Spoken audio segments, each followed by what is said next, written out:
સમયની વાત છે.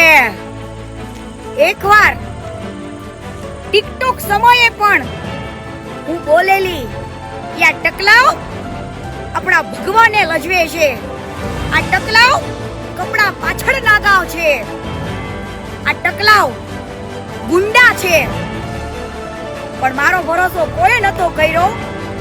આજ અમુક હરિભક્તો મારા ઘરે મારા પપ્પા પાસે જઈને કીધું તું ભગત તમારી દીકરીને કયો અમારા સાધુ સંતો વિશે બોલે છે, અમારા સાધુ સંતોને ગાળો દે છે. પણ જ્યારે પોતાના ઉપર વીતે છે ને ત્યારે જ ખબર પડે છે કે આ ટકલાવ ગુંડા છે, સાધુ સંતો નથી, ગુંડા છે. આજે બેની દીકરીઓ ઉપર, છોકરા ઉપર આવા અનેક કાંડ બહાર આવે છે ને ત્યારે શરમ આવે. શરમ બંધ કરો ગુરુકુળમાં ભણાવવા પણ છોકરાઓને કે અલગ વે ઉપર લઈ જાય છે તમારા દીકરાઓને. નાતા વિડિયો બહાર પડે. શરમ આવવી જોઈએ આજે આવા સાધુ સંતોને, ગુંડાઓને કે ગુંડાઓ છે, ગુંડાઓ ટકલાવ કે સ્વામિનારાયણ ભગવાનને નામ બદનામ કરે છે.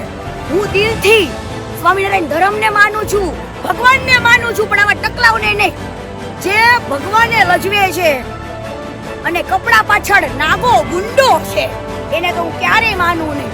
એના ટકલાવ ભગવાન ઉપર બોલશે, ક્યારેક બેનો દીકરીઓ ઉપર આવું કરશે, ક્યારેક દીકરા ઉપર આવું કરશે.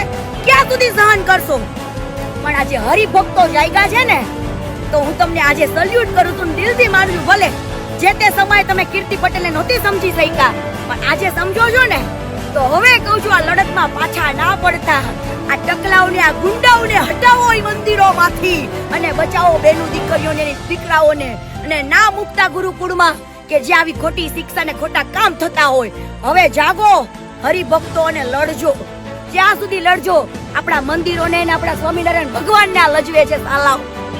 જય સ્વામિનારાયણ.